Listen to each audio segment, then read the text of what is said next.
masyarakat ramai-ramai menyuarakan gerakan Stop Tot-Tot Wuk-Wuk di media sosial. Warga protes sebab banyak penggunaan sirene dan lampu strobo tak sesuai aturan. Seperti digunakan kendaraan sipil hanya demi dapat prioritas membelah kemacetan.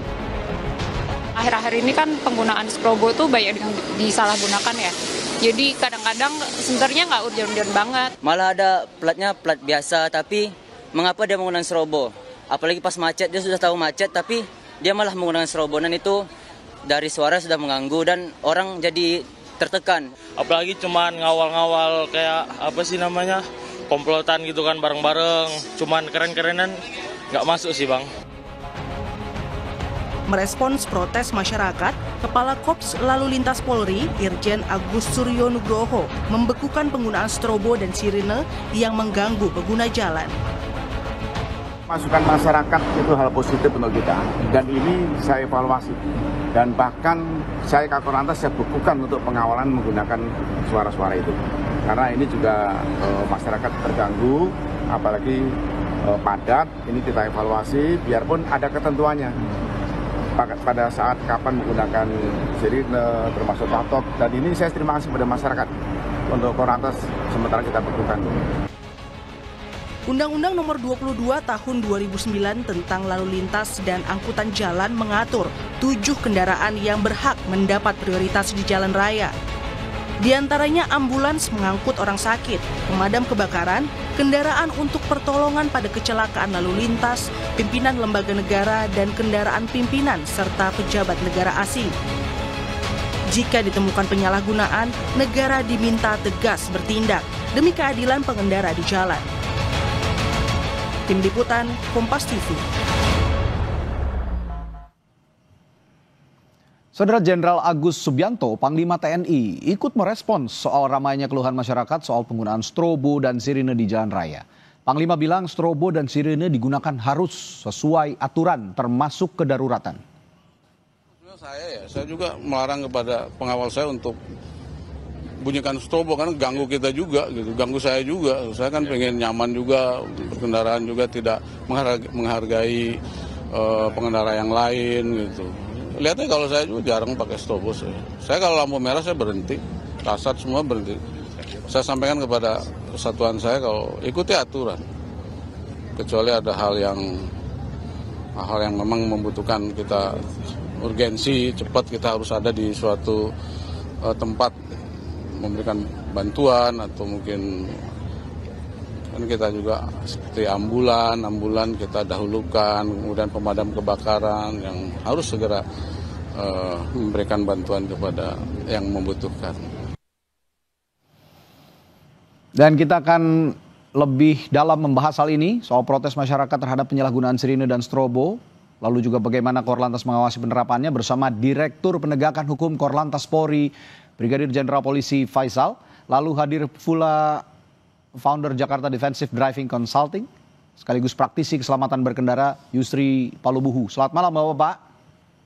Selamat malam, ya, Mas baik. Pradi. Selamat malam, Jenderal.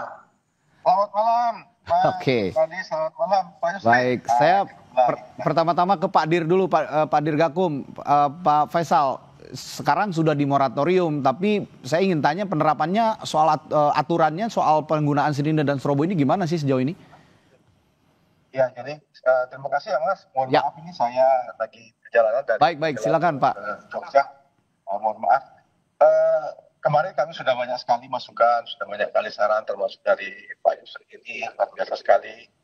Memang penggunaannya semua sudah diatur dalam Undang-Undang Kepolisian ya, Undang-Undang Lalu Lintas, Nomor 2 Tahun 2009. Tadi juga sudah disinggung ada 7 kendaraan prioritas, kemudian juga terkait masalah penggunaan lampu di pasal 59 ayat 5 itu ada 3 sebenarnya itu aturan penggunaan lampu, yaitu lampu biru untuk petugas kepolisian, kemudian lampu kuning merah untuk ambulans, damkar, kemudian teman-teman dari TNI, kemudian lampu kuning untuk petugas tol, kemudian kendaraan-kendaraan truk yang sumbu 3 atau lebih tidak boleh menggunakan lampu kuning. Jadi semua sebenarnya sudah ada aturannya. Namun fenomena ini ternyata sangat ramai sekali, dan kami pun juga sudah memberikan informasi di seluruh wilayah agar melakukan penindakan, melakukan peneguran kepada kendaraan-kendaraan itu, baik yang roda 4, roda 2 yang menggunakan sirine,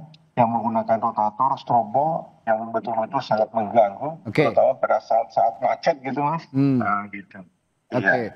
Ya, ini soalnya juga gerakannya lumayan masif ya Pak Dir, karena di media sosial. Ya, saya juga mengalami ketika saat berkendara begitu ya, kalau ada suara tot-tot, wuk-wuk gitu, kayaknya agak risih juga gitu ketika jalanan sedang macet-macetnya begitu.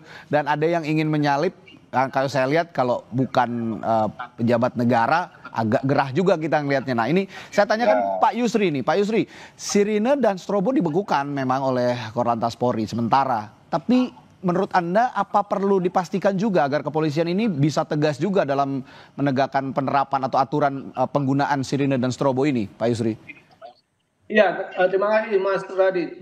Jadi pada dasarnya di jalan itu yang membuat kita hilang kemampuan pengendalian itu bukan hanya perilaku pengguna jalan yang lain, tetapi suara-suara seperti sirine ataupun sinar lampu yang terang itu bisa memprovokasi bahkan mengintimidasi kemampuan mengemudi seseorang, konsentrasi seseorang akan hilang.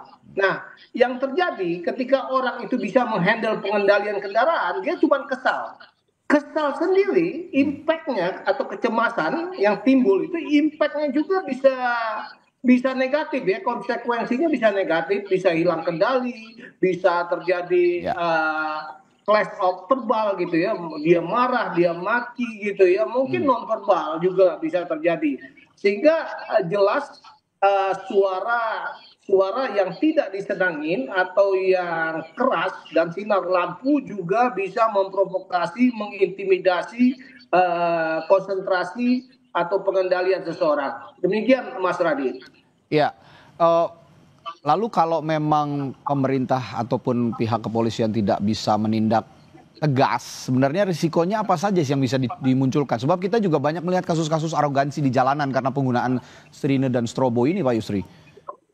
Benar. Nah, ini wajar ya. Ini merupakan respon sosial akibat ketidaknyamanan para pengguna jalan, khususnya dari penyalahgunaan penggunaan strobo dan sirine. Tapi perlu dijelas ya, perlu pemisahan jelas antara penyalahgunaan dan penggunaan yang sah. Nah, masyarakat dalam hal ini boleh marah, ya, boleh kesal, tapi sebatas verbal sajalah. Jangan melakukan tindakan-tindakan yang akhirnya bisa menghalangi penggunaan yang sah, seperti kendaraan-kendaraan yang sedang kendaraan damkar atau ambulans yang memang berfungsi menyelamatkan nyawa. Nah, kita khawatir ini menjadi abuse of condition.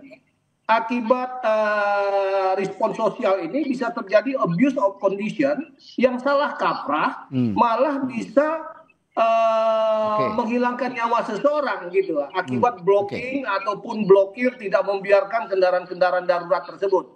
Jadi masyarakat harus bijak-bijak dalam hal ini, dan otomatis juga pemerintah dalam hal ini tidak hanya diam. Tadi saya sudah melihat beberapa hari ini respon dari Polri, khususnya Kakor Lantas juga membuat hibernisasi atau hibernate dari kebijakan pasal 59 atau pasal 34 di undang-undang tersebut tentang pengelompokan dan pengawalan. Ini pasal 135-nya juga kepada para aparatnya agar tidak menggunakan strobo dan sirine dalam pengawalan, kecuali dalam kondisi darurat.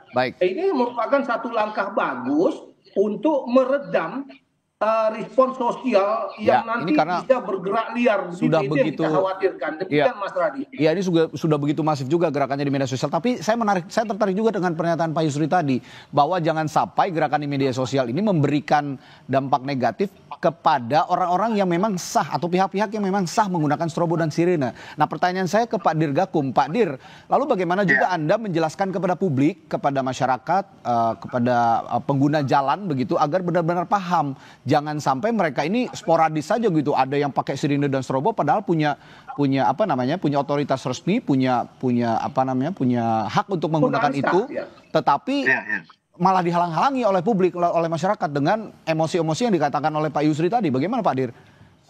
Ya, terima kasih Pak Yusri. Jadi tentunya dari kepolisian selalu melakukan sosialisasi, terutama di 134.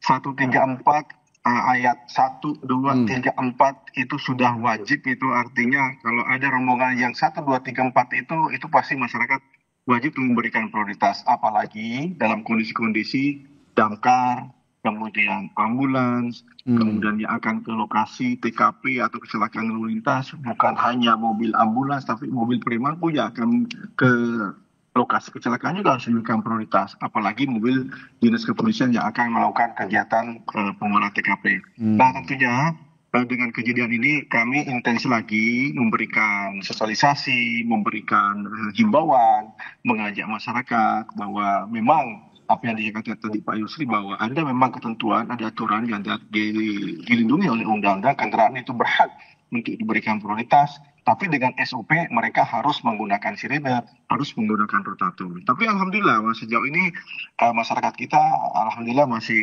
cukup bagus, responnya cukup bagus dalam memberikan ruang gerak, terutama pada saat ada saat-saat yang sangat penting, urgensi sekali. Jadi tentunya kami menindaklanjuti Pak Kakor Lantas dalam hal ini sudah menyampaikan kepada seluruh jajaran bahwa mari kita menggunakan penggunaan sirine, rotator sesuai dengan SOP, terutama kurangilah penggunaannya pada saat-saat ada kegiatan misalnya di sekitar masjid, ada yang meninggal, ada kegiatan-kegiatan yang lain yang sifatnya tidak perlu. Dan tadi juga disampaikan Pak Yusri bahwa penggunaan ini juga memang harus selektif mungkin, karena masyarakat kita masih risih, masih banyak yang mungkin tidak senang kondisi-kondisi yang seperti ini. Bahkan kilatan lampu, sirine rotator itu juga bisa membuat masyarakat terganggu. Oleh karena itu dari kepolisian pasti kami menyampaikan sedikit data bahwa 2023 sampai 2025 kita sudah melakukan penindakan 843 pelanggaran terkait masalah penggunaan rotator sirine yang tidak ada 843 ya sudah ditindak. Kita setiap hari, apalagi dengan masif seperti ini di media, kita pasti akan melakukan ini Maaf Pak Dir, saya potong. Tapi 843 ini pada saat ada gerakan ini saja atau memang sebelumnya juga sudah ditertibkan? Karena ada juga pertanyaan kenapa kok baru sekarang setelah heboh di media sosial ada pembekuan soal ini gitu Pak Dir. Jadi 2023 ini saya hanya mengambil data per 3 tahun. Jadi 3 tahun belakang kita sudah melakukan penindakan sudah lama sekali. Sudah lama sejak ada muncul pelanggaran-pelanggaran yang menggunakan rotator sirine, terutama menggunakan strobo pada malam hari, yang sangat mengganggu pengguna lainnya, sehingga kita sudah melakukan penindakan. Dan saat ini mungkin sosialisasi teguran kita sudah mengurangi, karena saya yakin masyarakat sudah tahu, apalagi undang-undang ini kan sudah 2009 sudah diundangkan, artinya sudah tahu. Oh, kendaraan saya, kendaraan pribadi, nggak boleh menggunakan sirine, nggak boleh menggunakan strobo. Tapi itulah fenomena yang terjadi karena masyarakat kita masih banyak yang punya kendaraan baru, punya motor baru, pingin mungkin hebat, mungkin tambahlah seperti itu. Padahal itu sangat mengganggu, sangat menyalahi aturan. Demikian, Mas. Baik, saya ke Pak Yusri lagi. Tadi kalau kata Pak Dir, ini sebenarnya sudah simultan sebenarnya dari 2023. Sebelum ada gerakan ini juga kita sudah ada penindakan terhadap penggunaan strobo dan juga sirine. Tapi Anda sendiri sebagai praktisi keselamatan mengendara di jalan raya, Anda merasakan hal itu tidak? Bahwa sebelumnya juga sudah ada penindakan sebenarnya dari polisi? Saya setuju apa yang disampaikan oleh Pak Dirgakum, Pak Faisal, bahwasanya penindakan ini sudah dilakukan sejak lama. Kebetulan saya termasuk bagian daripada mengkampanyekan strobo dan sirine. Pelakunya itu sudah sejak di bawah 2010. Jadi masih Undang-Undang 14 tahun 92. Itu sudah para pejabat di Polri sudah mengkampanyekan itu. Bahkan dari Wakapolri, mantan Wakapolri dulu juga, yaitu Pak Nanan, sudah mengkampanyekan ini. Namun sekali lagi perlu diingat, polisi kalau kita menggantungkan kepada polisi sebagai bagian penegakan, mereka ini sangat terbatas, mungkin kepada pihak sipil saja ya. Nah, tetapi kita akui di dalam penggunaan atau penyalahgunaan strobo dan sirine ini kan pelakunya selain sipil juga banyak instansi kan. Ya, Nah, instansi dan juga sebagaimana keluarga dalam pejabat, Undang-Undang maaf Pak Yusri. 59, Bukan hanya itu instansi, sudah tapi dijelaskan saya juga sering menjumpai instansi keluarga-keluarga tertentu. pejabat. Harusnya pengawasannya juga tadi Panglima juga sudah mengatakan ya. Nah, Ya. seharusnya ditindaklanjutin oleh aparatnya, rangkaiannya bawahannya melakukan penegakan atau penindakan ataupun edukasi kepada stakeholder mereka.